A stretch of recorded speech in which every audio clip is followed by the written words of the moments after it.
All right, good evening. It's 7 o'clock.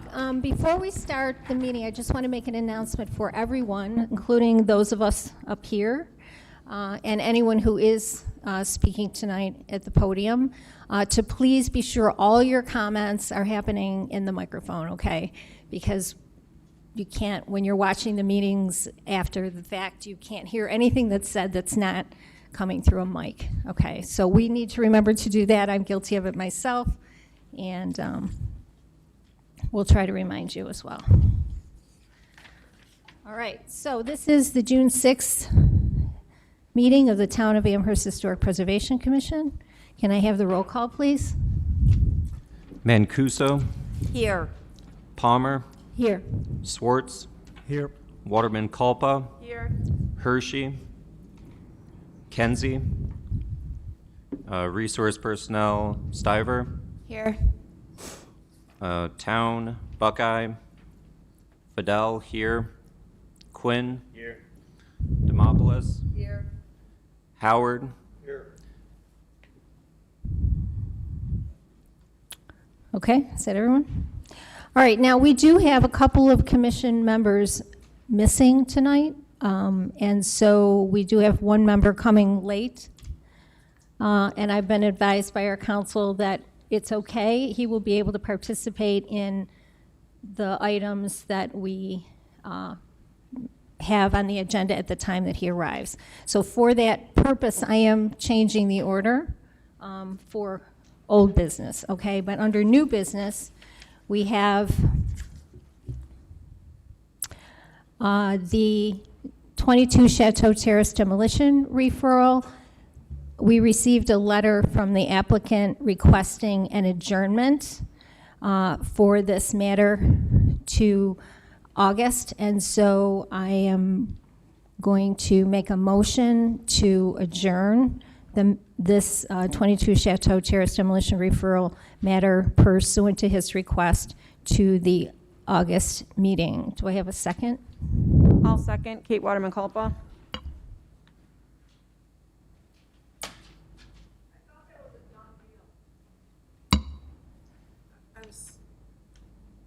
We're a little out of order here.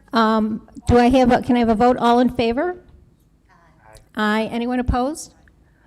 No. Motion carries 1, 2, 3, 4 to 0. Okay.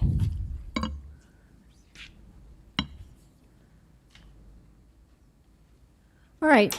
Under old business, I am going to. We do have St. Mary's Mother House is here, okay, and asked to be first on the agenda. So. We can accommodate that request. This is a certificate of appropriateness. So since we met the other day, I forwarded to James, Quinn, and I'm assuming you forwarded to everybody. Can you just state your name and I'm sorry. Gary Brown, and I am the roof consultant for the owner. Gary, I'm sorry, can you step back a little bit? You're hard to hear. How's this? How's this? A little closer? Okay. Okay. Don't move. Go ahead. So since we met on Friday, I forwarded James a copy of the proposal from Besroy Roofing, and I also sent over a couple of things from Certainteed Roofing. One of them regarding ventilation, and that came directly from their head of technical services.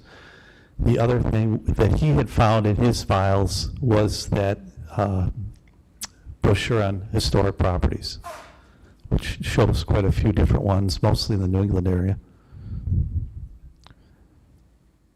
And just wondering if you guys had any other questions. All right. So is there any discussion or any motions that we're going to be making this evening on this matter? I did look through the warranty, and I was very disappointed with Certainteed to see the Sure Shot was only 10 years, and that it's actually, I'm not even sure there is a Sure Shot on it because it's not a residential application. So I was very disappointed to see that warranty. Actually, for a residential, like kind of shingle warranty, that's one of the better ones. Unfortunately, they're not nearly as good as the commercial warranties. So I will agree with you. And there was no commercial product that you were looking to present?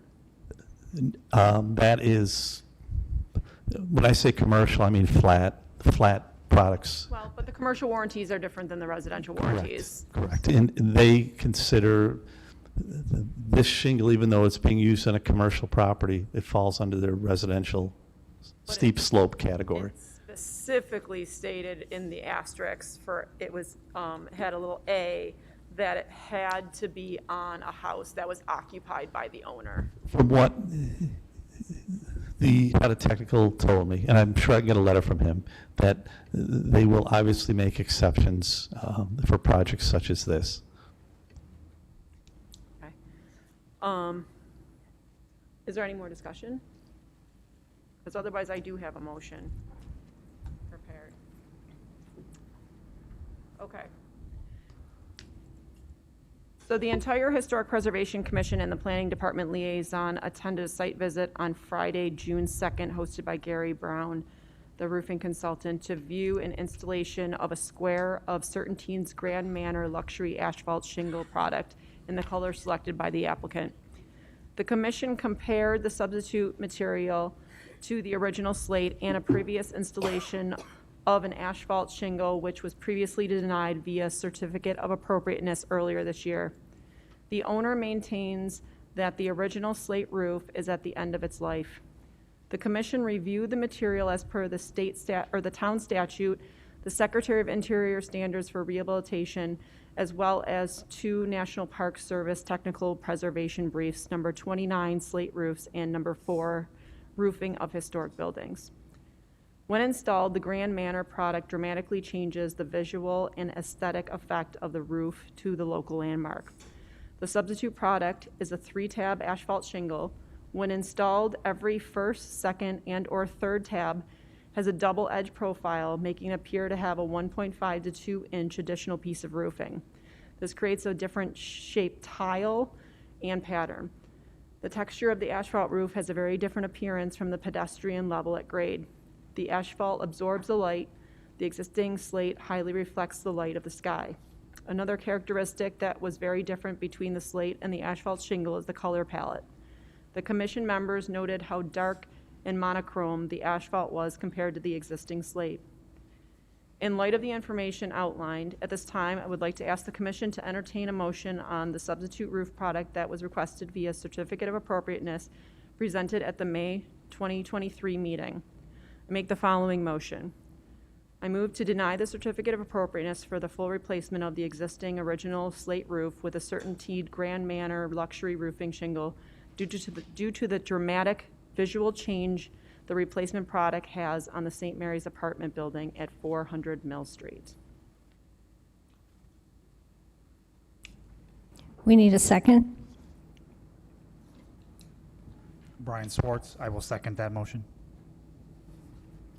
Is there any discussion on the motion?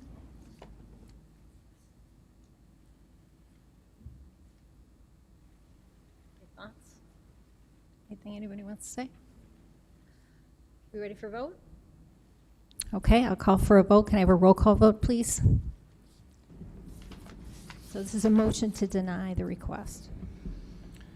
Mancuso, Agreed.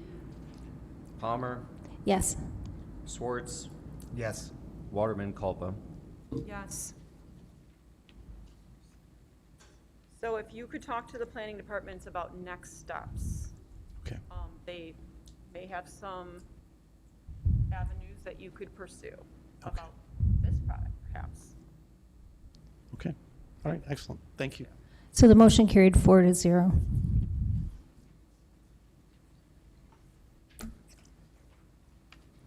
Okay.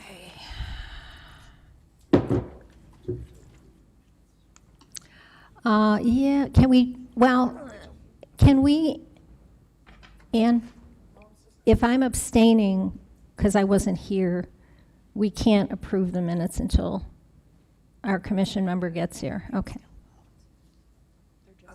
The minutes. If you've reviewed the minutes and you feel comfortable with what happened, you can vote. Okay, I can vote because I watched the meeting. Okay. Then we will do the meeting minutes. All right. Has everyone had an opportunity to review the meeting minutes?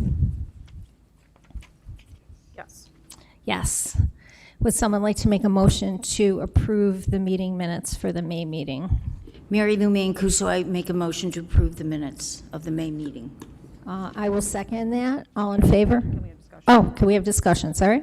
The one piece that I'd like to have added was when the attorney, Dan Spitzer, said what he said from the audience, and I think that should be included in the meeting minutes. So if the tape could be reviewed or ask Mr. Spitzer, he gave like a 2 or 3 line statement about why the HPC was responding to the planning board's request for comment. Okay, then I don't think we should approve these minutes until that gets in there, obviously. So we will hold these minutes until our next meeting and approve those once that's modified. That sounds fine Is to every- me. Yeah, so how do I withdraw that, or the motion just? Withdraw the motion, make a motion to, Adjourn them. Okay, so who made the motion? Did I? You made the motion. You made it and Sue seconded it. So you're going to make a motion to rescind your motion to approve the minutes, right? Mary Lou Mancuso, I make a motion to rescind my motion to approve the minutes and table the minutes. And then what? and the second as well. And the second as well is rescinded. Okay, so now we're making a new motion, and that is to adjourn these minutes to the next meeting. I'll make that motion. And I'll second it, Kate And Waterman Kate Culpa. will second that motion. All in favor? Aye. Aye. Anyone opposed? No. Carries 4-0. Thank you.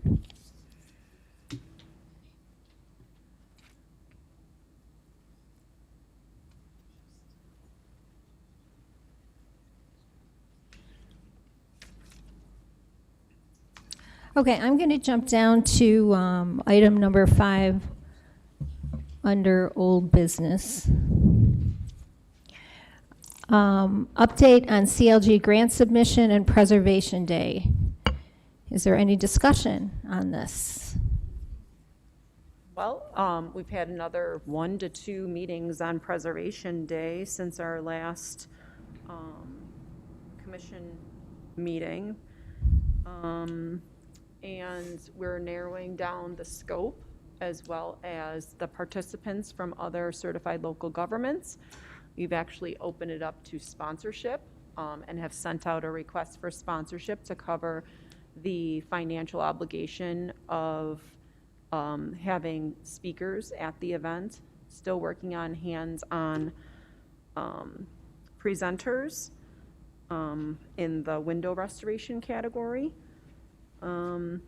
But the grant also sponsored the Roundtable Series, which we had at the Amherst Youth Foundation building this last month, when they brought in, Christiana Luminetti's brought in Linda Mackey from SHPO to meet with everyone to discuss CLGs and her relationship with each of us and how we should be progressing in our reviews and our nominations.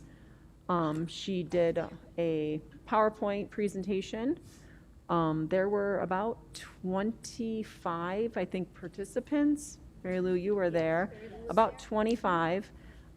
We did get some interest from other CLGs to have tables at Preservation Day. So that we made good contacts. After the fact, Christiana sent out the contact information for the CLGs so that we can have direct relationship with them moving forward for Preservation Day and additional roundtables in the future. Roundtable 3 is still being worked out. But Roundtable 4, the date has been set, and did you want to handle that piece now? Yeah, so Roundtable 4 is scheduled for the day of our September HPC meeting, Yep, um, the 12th. which is the 12th. So we're sponsoring this event, so, And we didn't pick the date. and we didn't pick the date. And they're bringing an outside consultant in, and I'm not sure it's easy to change that.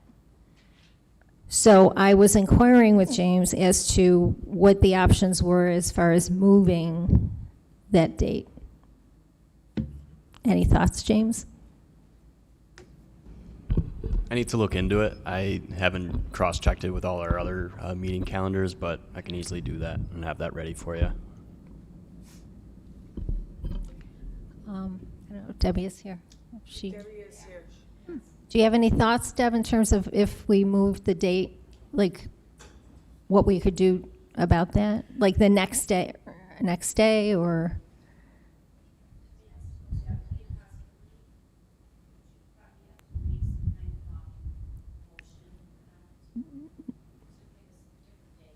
Okay. Okay. All right, so how about if we do this? James, you can double check the availability. We'll do this with an email, and we'll send it around in terms of what our options are, and then we would need to make sure we have a quorum for that September meeting. Obviously, that's more important than us attending the roundtable. So I'm going to propose that that's what we do. James will look into it. We'll send an email around. And then should we make the motion at the August meeting to change the September meeting? Is that enough time? Would that be enough time for us to change that meeting?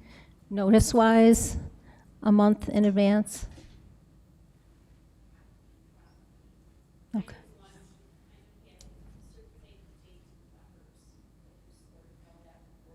Okay. So, Yeah, I think we need to notice it 30 days out. And the other issue, which you probably know, there's like 35 boards, commissions, whatever. Right. So- And we have to be in a certain order with some of the other groups too. So I suggest that we get some dates and maybe just make a motion to adjourn it to a convenient date that everyone can agree on. And just do a general motion like that and then confirm it at the August date, but you really should know before then. Yeah, we don't really have anything on the agenda on that. No, I'm just raising it generally, so I don't think I have to adjourn anything at this point. Just, we'll get the information and we'll find out what the options are, and then we'll make the meeting change. And if the meeting is going to be, we'll make sure it's 30 days, we'll make sure we're not making it earlier, so that we have at least 30 days notice. I'll say, okay, so just to keep that in mind, James, it'll be after. well, I wouldn't say it's not earlier, but we're going to deal with that 30 days. The Just 30-day, right, that's what I mean. Less than 30 days. Make a general motion that we're going to change the September meeting dates, and then we'll decide at, amongst the board. Well, we'll do that in August, because we don't know if we're going to change it yet, Okay. because we don't know if we can change it yet. So I think we need to find out if we can first. Okay. It's Okay. also possible to cancel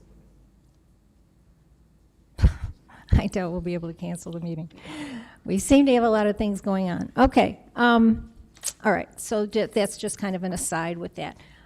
Norm, I am on, we jumped down to the bottom of the agenda for old business, and I am on number 6, proposal for revision of the historic preservation law of the town of Amherst. I went back and looked at my email. I had emailed this to SHPO on April 10th. So I did send SHPO a second request for comments.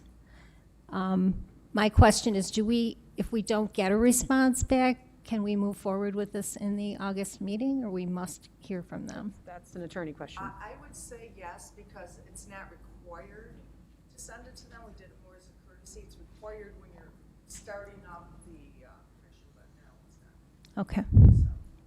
I will continue to follow up with her this month, but that's where that stands.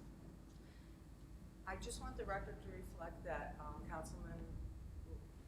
Assistant Supervisor Councilman Buckeye arrived a little late, but she is here, and also that Norm Hershey is here. And he arrived at whatever time. I'm sure you were paying attention. Okay, thanks. All right, next one, BNHV Properties, update on research for possible landmarking. Any discussion on this item? Carrie Stiver, we have announced our plans to relocate the historic properties that are currently at the Tonawanda Creek and New Road BNHV Museum campus. So those buildings are going to be relocated to the Amherst Central Park location beginning in 2024, with plans to complete that relocation by the end of that year. Currently, that is the timeline. All right.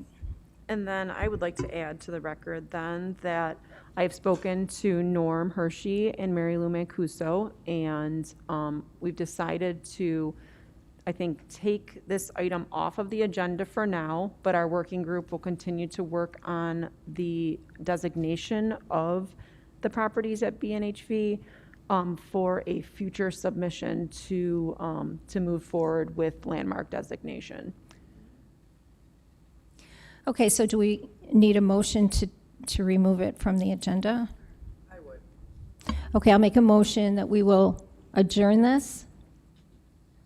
The BNHV property landmarking work that we've been doing. And that's second by Norm Hershey. All in favor? Aye. Aye. Anyone opposed? No. Motion carries 5-0. Okay, education plan, website plan presentations. There's really nothing new on that. I don't think. We still have one more training scheduled for the fall. That was with Preservation Buffalo Niagara. And now that Christiana Limonadis is gone, I'm not exactly sure who will be fulfilling that role, but we'll follow up with them on that. St. Paul's and St. Benedict's, possible landmark, any discussion or update on that? No update. No update, no discussion. Okay. All right, so that brings us up to, back to the first page. And we have Mr. Hershey here, so now we have enough votes. 4548 Main Street, the Square Shop, landmark designation application. This came in last month, and it was, a presentation was made, it was adjourned for people to review and follow up and do research. Is there any discussion or any motions that are ready for that tonight?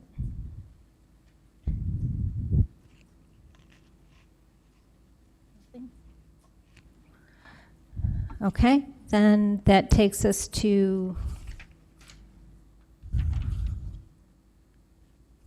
22 Chateau, right? 22 Chateau Terrace. This is the second landmark designation application received in March. Is there any discussion or motions on this matter tonight? I'd like to make a motion.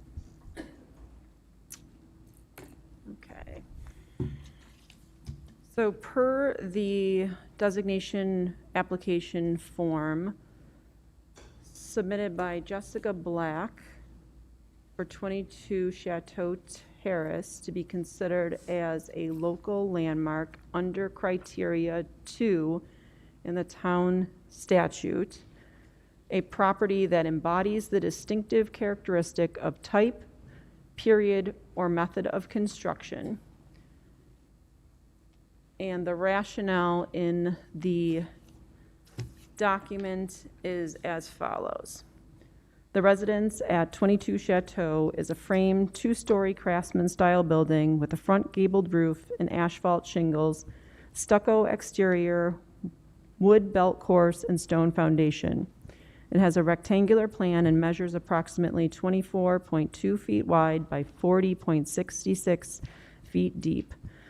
Window openings are single, paired, and triple groupings.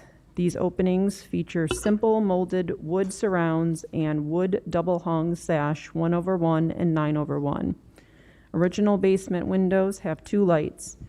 The east facade has an enclosed entry porch with a wood stoop in the north bay and 1-story sunroom with a low-pitch gable roof, and a triple window grouping with a bracketed, what are we here? What is that word? P-E-N-T. Yeah, pent. That's not a word I typically use.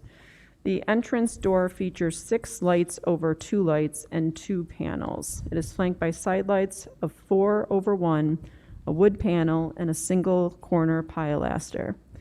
6 lights over 1 light windows are on the north side of the entry porch. Stylistic details include wide overhanging eaves with single triangular ...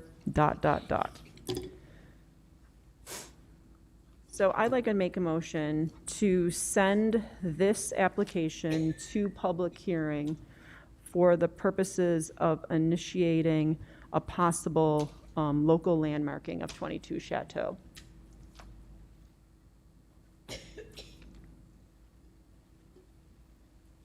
And that is for the entire property, including the garage outbuilding.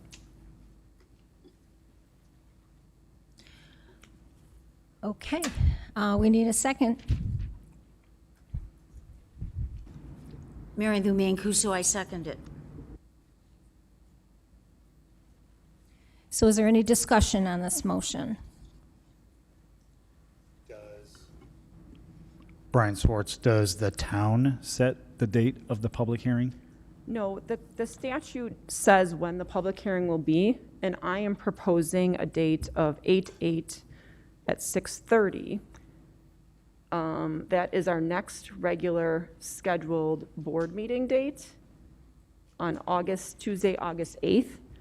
And I would suggest a 6:30 timeframe, as today the town planning office took in a local landmark designation for a district on Chateau completed by, I don't know whose name is on it. Do you know whose name is on it? It's the owner of 22 Chateau, I James think. Baglioli. James Baglioli of Benderson Development. So I believe that they are in support of this nomination for 22 Chateau. And therefore, I don't expect there to be much pushback on the designation. And the purposes of the public hearing are to collect evidentiary documentation in support of or against, or to correct the record that has been presented thus far, which includes the local landmark nomination itself. If we need to adjourn that to start the regular meeting, we could schedule the rest of it for a different day or continue it after the regular public meeting. Both practices I have done for public hearings in the past. Okay, so that would mean that the public could come at the 6:30 time. From 6:30 to 7, we would have the regular meeting and then continue it afterwards. Yes, but it would only be to speak on, to present or correct the record for 22 Chateau. Right. As to the criteria. As to the criteria presented, which is criteria 2.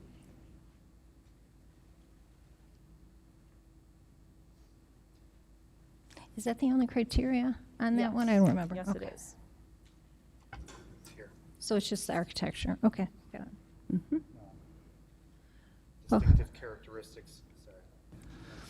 yeah, it's the architectural Yep. one, though. Yeah, Embodies the distinctive characteristics of a type, a period, or a method of construction. right. As a Okay. craftsman, As a craftsman. yes. Right. Okay.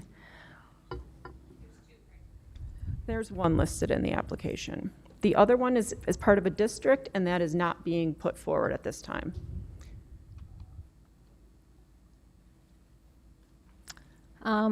Any other comments, questions, discussions before we? Can I add that at the public hearing, that if you wanted to add a criteria, that's the time to do that at the That public is the hearing? time to Yeah. do that. Yeah, because, it can be modified up to and after that. Yeah. Okay. Anything else? Are we ready to vote? Okay. Roll call? Can I have a roll call vote? So the motion is is everyone clear on what the motion is?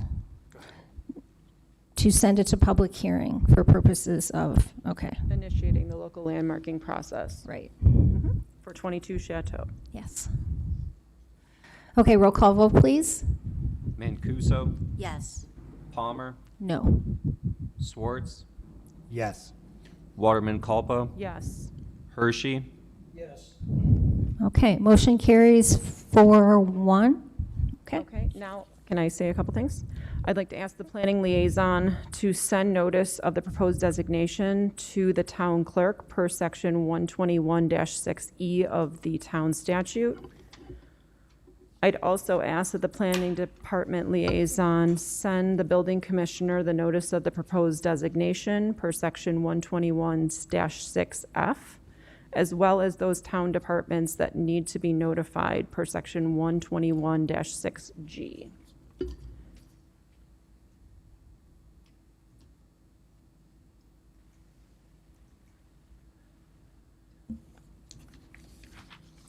All right. Anything else on that? Nope. Okay. Am I missing anything on this agenda? I cover everything. No, that's it.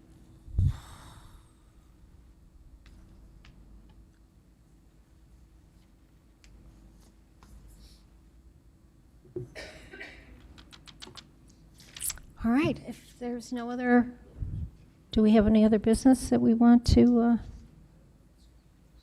discuss at this point, folks?